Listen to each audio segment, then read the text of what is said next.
Hello everyone. Hello Aditya. Hi, Sylvia. Welcome to New York. Thank you. And welcome at Healers Speak at the Guided Healing here in New York City. We are very happy to be here with you today. Please give your thumbs up and say hi if you can hear us and see us well. We caught you right before you go on an aeroplane. Yes, Yes. as usual. Yes. So thank you so much for visiting. I really appreciate this. And welcome at Healers Speak. As you know, we're hosting healers from all around the world, and we know each other for about 3 years now. Yes. And I know that, and I felt in my life that you have been healing a lot of people in many ways. And it's good to be reminded with your presence here. Please tell us a little bit about yourself. So the word healer, that's a very important concept to start with. It comes from to make whole. Holy, whole, heal. So basically, when you are complete, when you are whole, when you are holy, then you are also healed. Then you are also healthy. And the true healing always happens from inside yourself. That means no other person can really do it for you. It's you. For example, when Jesus Christ was healing people, he was always saying to them, it happens according to your faith. It happens according to your faith. And that means also that Jesus didn't take the responsibility, but he kept people in the self-responsibility. It's your faith that heals you. So he didn't want to become the guru, where people say, oh, Jesus, only you can heal me. No, he wanted to remind people that they themselves are holy, they themselves are whole, and that they should not develop a dependency on outer persons, on outer authorities, but the true healing happens from inside yourself. So it happens according to your faith. For me, the journey, I'm Aditya Nowotny from Salzburg in Austria. I live in Hamburg. I travel a lot, and I live 2 times a year for 2 months in Hawaii nowadays. And that is also something that developed over time, to really retreat twice a year in a substantial way, where you really totally unwind, where you come out of the hamster wheel. And in the time where I'm touring, where I'm working with people, that's 2 times 4 months. In this time, I'm also fully immersed in it. So partly in Hamburg, partly in Salzburg, Austria, partly in Hawaii, and of course touring all over. And I started to meditate when I was 19 years old. Exactly on my 19th birthday, I made the birthday promise to meditate every day. I'm 55, so that's already quite a while ago. That's 36 years ago. And when I started to meditate, I met a lady. She was already over 80 years old. And she had started to meditate in 1925. And she meditated for more than 60 years actually. And I was so amazing, to see that wonderful woman. She was like 85 or 86. And she had meditated for 60 years. Wow. What a presence she was, how different from other older people when they are 85, 86. And I said to myself, wow, this is what everyone should be when they are in that age. Really wise, really loving, really wonderful, and really uplifting, yeah. And that's what I hope for you, dear viewer. And that's what I hope for you, Sylvia. Thank you. Thank you. That's I hope for myself, because life is so blessed and life is so precious that it's good to have a long-term vision, because so much can be reached in life. Life is like a marathon, or life is like an ultra-marathon. And so it's good to have a vision, to take care of yourself so that you will be well with 85, 86. You will not be burned out. You will not be in the small world because you had to run in the hamster wheels all the time. Because really, the bigger circumstances of our life, they have a lot to do with our true health. And so usually when people come to a healer, it's because of this little pain or that little condition, but they don't look at why do these pains or these conditions even develop. And it comes always out of a background of a deeper situation that they are not looking at. In healer circles, we often speak about school medicine, like only symptoms are treated. And we speak about alternative healing, like here we look at the root causes. And in fact, I have noticed that even when people come to healers and to alternative medicine, very often they want only the symptoms treated. And they're not ready to change the deeper reasons. And so this is really something that has to do with the awareness. When do we want healing? When we feel the pain. The moment we don't feel pain, the moment we don't feel the pain, we don't feel the suffering, that moment we say, okay, it's all right, I'm fine, I'm healthy. I am good, I don't need anything. Exactly. Yes. And so that's why I sometimes really put people on the spot.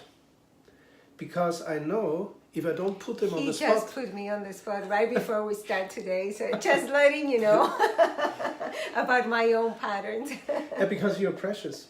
And you do so many good things for other people. And it's really about how can you get more out of yourself by doing less. But doing less doesn't mean less output, less quality. In fact, more output, more quality. But not by running around here and there like a little mouse, and going crazy. Because that's what I often see with great people, with healers, with kind people, with meditation teachers. They burn out sooner or later. And this is one of the craziest things. Why should a meditation teacher burn out? Why should a healer burn out? What have they not understood? They help so many other people, but then... It is the difficulty when spiritual people, for lack of better expression, we love to live up. We love to meet the spirits. We love to feel the angels. We love to do invocations and ritual. But in this lifetime, we need to pay rent. And we need to have a car or to have luggages and to have a physical container. And a lot of us don't want to deal with that. We have a really detrimental time to deal with it. And as Aditya was telling me right before we go live, it is our ancestral patterns. It is my family's limitations and thoughts associating a physical life maybe with suffering or doing too much or pushing ourselves and suffering a lot. For example, from many people's family histories, I hear some mantras like, we always worked hard. Yeah. And we had enough to live. You have to bleed. You have to bleed Yes. to be in a good place. So work hard, work honestly, bleed for it. Yeah. And then you just have enough to survive. And that's a very meager concept of life. That's a very limited concept of life because nature is all abundance. The universe is abundance. Each tree has so many leaves, and nature grows and grows and grows. And it's we human beings who have invented this concept of lack and of poverty and not having enough. I just wanted to say, I remember mentioning this when I have conversations with great teachers of mine, and I'm transferring to you my experience right now. When Aditya is sitting here, I feel expansion. I feel something in my core is being met. And I feel this expansion, this upliftment.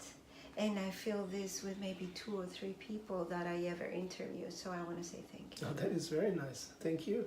Yeah. And it's always, the beauty is always in the eye of the beholder. That means we can meet what is inside us. And sometimes what is above us, we don't even notice that it's there because it's still above us. So basically the best way to understand when you are with teachers, when you are with healers, when you are with people who are in development, the more you expand yourself, the more you develop yourself, the more you will have from these meetings, the more results you will get. The more you show up. The more you show up. So this is one of the most important things. Yeah. Leaders show up. Leaders show up. And people who, basically, how do you become a leader? By leading yourself. only when you really can lead yourself, you can lead others, because then you give a good example. Otherwise, you're not really leading. You may be a helpful influence, but you're not a leader. So you start leading yourself. And this is by showing up at the important things and reducing the unimportant things. And having the power of discrimination to understand, okay, where am I wasting my time? And where is it really precious? And each person has only a given time in their life. And so if I make constantly the decisions for the less quality, or meeting situations, meeting people where it does not help me and them so much, versus going into situations where I can help more or I can be helped more, then I have stolen myself the time, and then I'm not leading, I'm misled. And then the outcome of my life will be I'm not so happy as I could be. Because there's one measuring stick, and that is how happy are you. So if you ever wondered what is the real purpose of life, I can tell you it's to be happy, to be sincerely happy. There less, more joy, less suffering.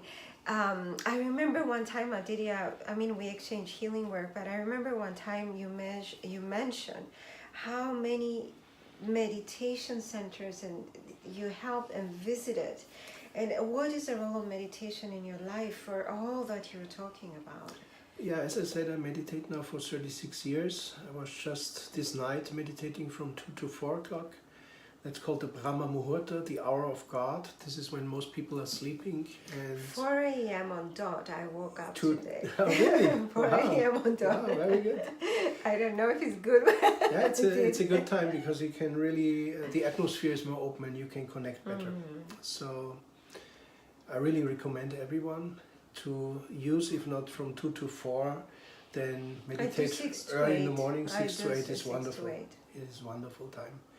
And I've helped to build up 39 meditation centers, starting in Austria, then going places in other countries of Europe, Czechoslovakia, Germany, Holland, and so on, Portugal. And I went to Brazil, lived there for 2 years. I went to Thailand and to other places, and I've been all the way from Buenos Aires to Chelyabinsk, from Denpasar to Reykjavik, from Moscow to Seattle. So over 250 cities I have been teaching meditation, and I taught about 135,000 people how to meditate. And that is, it's something wonderful. You can feel it. You cannot say it, you can say it, but how many lives have been impacted, you can only feel it really. This is because that is a qualitative change, it's not a quantitative change. For example, by saying I helped 135,000 people to start to meditate. Wow. I cannot say, okay, they earned all $10,000 more. So altogether I created a wealth of, because they have their lives. Yeah, it's an inner wealth. Inner wealth. It's an inner wealth. But now I come to the point. You said it already, we live so much with the angels, with the spirit, with beautiful things, and I noticed, and that was a big change in my life that happened about 8 years ago. And I said, okay, this is probably about half time of my career, 35 years. And I switched from teaching only meditation to, of course, I continue to teach meditation, inspire people spiritually, but teach people also to become an entrepreneur, to take care of themselves, to become self-responsible. Because if you're only up in the air, but you don't have traction, you don't have your feet on the ground, you will be always at the mercy of others. Yes. And I see that having taught 135,000 people, having met many teachers also from other traditions, it's always the same. The good-hearted people often don't have the grounding, don't have the material stability, and they're often living in deplorable circumstances. And it's very important to understand your divinity is not just your spirituality, it's but not just up here. Also your earthly life can be divine, shall be divine. Not only abundance in your spirituality, but also abundance in your material life. And why is that so many people have trouble with it? you mentioned already one thing is the family history. We know now genetically that family history going back up to 7 generations, what happened, for example, to your grandmother, to your grandfather, financially. What is the financial history of your family back 7 generations has a huge influence on how people behave nowadays. And we all, for example, when we are 15 years old, we say, oh, I won't be like you, mom. I won't be like you, dad. Yeah. And then when you look at the same person when they're 45, they have become so similar to their mom and to their dad. And this is because of genetics. This is because of programming. And this goes back 7 generations minimum, maybe even more. But 7 generations, we definitely know that. And that's one influence. The other influence is your incarnations. So that's more, has to do more with the soul, not with the physical information that you carry in the DNA. Is the spiritual information. We call it the vasanas or samskaras, the tendencies that go on, and the karmas, of course.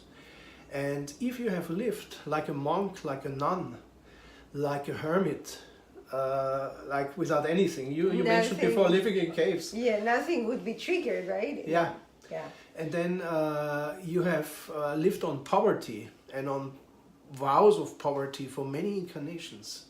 Then in today's world, you have a real problem.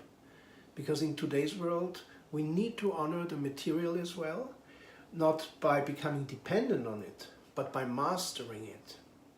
And we have the chance, actually, we can choose to master it, as we can choose to remain in our poverty programmings. But this is what I discovered with so many people I met. They cannot reach their full potential because they steal themselves of the basic foundation, of the material foundation.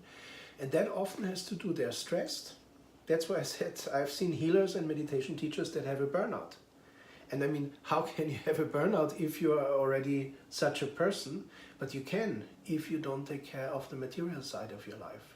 So if money and time and also geography dictates you, and you are running around like a hamster, like a little mouse that is being chased around, and you cannot take care. Does it remind you something? And so that is the important thing, and that's why I dedicated the second half of my teaching life, let's say the second 35 years, to empowering people and supporting people to take care also of that side. So we are complete beings. This is a very beautiful subject. Thank you so much, Aditya. Hello to everyone who is watching us, friends from Greece, friends from all around the world, Germany and Europe. I wanted to just say thank you, and you have shared with us enough, so much information already, but I wanted to say if there is anything else that you would like to share with the world at this moment. What do you feel that the world needs at this moment? Oh, that's a good question, because a lot is going on at the moment. A lot is going on. And first of all, be happy, be happy, be happy. That's all you have to do. Secondly, we just talked about, you will be surprised, but I'm a Formula One racing fan. This morning was a race. Oh, I love Formula One. Is it happening now? It was in Sochi, Russia this morning. Okay. And they stole the victory of the one pilot of the team and gave it to the other pilot. That is sad. For political reasons. And there was a big fan outrage on Twitter and on social media. And it's quite interesting. As you know, social media has many different aspects. And for example, children in school nowadays, they have such a hard life because of social media, and how they can be really blackmailed on social media in school. So it's a real tough life. That's difficult. At the same time, you have things like the Me Too movement, which has many positive sides. There's also some misuses. That's always happening. So we have to be always discriminative and look at what it really is. And it's a great thing because it empowers women, and it empowers women to take their right, to claim their right. And then, of course, there is always some people who misuse it. And here also with this social media power of the teams, the teams could do their manipulations, and the one driver loses and he's robbed of his victory. Now not anymore, because there's such a huge reaction, team reaction.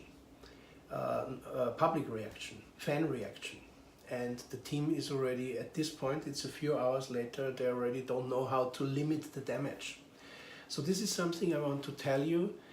Whatever we say, and maybe even I said something that will drive you mad and I will have a big backlash.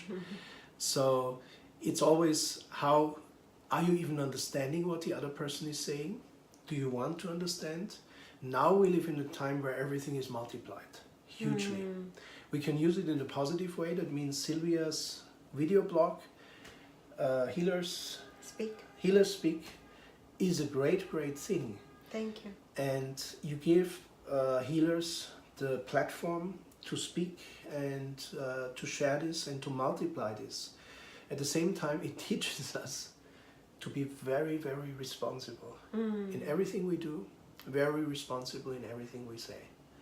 And I know that many healers don't want to go on social media, don't want to go on Facebook Live, on YouTube Live, because they are afraid of it. Now is not the time to be afraid, it's the time to be courageous, to use it for what it is, to use it for the positive. But also be aware it tests you. And any mistake you make, before you could get away with a mistake, you say something wrong or even you're just misunderstood. And you get a big backlash. Don't be afraid of that. Be courageous, still follow what you have to do because you feel it, it's your mission. That's one part. The other part is there's two big streams in society at the moment in many countries in the world. And that is those who are self-responsible and who want to claim their own life, who want to own their own life, versus another group of people who want someone else to take care of them. Yes, yeah. And these two streams we see in society, we see in politics, and we see all over the world. And I'm just watching it, so I'm just mentioning it to you. That is quite an interesting thing to follow that. The question is, and that's my question to you, dear viewer, what do you think? Which side will gain more traction? Will it be the people who get more self-responsible, claim their own lives, own their own lives? Or is it our destiny to give ourselves up to some authority, someone who takes care of us? Because it's quite interesting in the spiritual sense. That's exactly what surrender is. To give yourself up to totally to the guidance, to the divine guidance. And that's not so easy to do that, because usually the ego says, no, I want to determine what happens in my life. This is why surrender, or like Jesus Christ said, thy will be done, not mine. So surrendering the ego is one of the highest disciplines in spirituality. At the same time, who are we surrendering the who ego are you to? surrendering to? Exactly. Yes. Because if it's not the highest, if it's not the divine, if it's some other authorities or influencers or systems, and you give yourself up to them, you surrender yourself to them, then you might end up a slave. Yes. And that is a very critical development right now. So please write in the comment if you see surrender as the right way, surrender with discrimination as the right way, or surrender, just surrender, because it's hard enough anyway, because usually our ego wants to stay in control. Or if it's also important to be self-determined, to be self-responsible, and to really take care of yourself, to own your life, and not to put the burden on others and say, you take care of me. Yes. Big question also to you. What do you think about that? It's a beautiful question, and thank you for asking me, because it's something that it has been in my mind for a while. When I first realized, and I'm gonna say this in public, out there is beings that present to be beings of light but are not. So for advanced healers, this makes things even harder, because you're like, oh, but I thought that this was a being of light, but it is not. The same as organizations and people. And so my answer in my experience is that the more we meditate and the more we hear our true voice, then it's not about the ego, but it's about recollecting our souls all the soul loss we have experienced in many, many lifetimes and incarnations. And when the more of our souls come back to us, as you said, to be a tree, to be a pillar of light. When we're a pillar of light, then the voice I'm hearing is my higher self. Is that soul that was given to me. Yeah. And the more I recover of that soul, I don't need to have a guru. I don't need to have, I have my teachers and I respect them, but it is my voice, the true voice. This is a very important subject. Your true guru will always point you to yourself. That means if you have a teacher, if you have a guru, if he's a true guru, he will always or she will always point you to something you feel from deep within yourself. Deep empowerment. And it will always be coinciding what you hear outside from the teacher and what you feel inside from your own inner voice. And now, of course, the question is, what is your inner voice? Because also your ego has inner voices. And so this is exactly what you said, meditate, meditate, meditate. Be very sincere, be very observing, to finally find out when is it really my true inner voice and when is it fake voices? When is it voices of the ego or even sometimes outside influences? Because there are outside forces or outside entities that sometimes try to enter into us and influence us.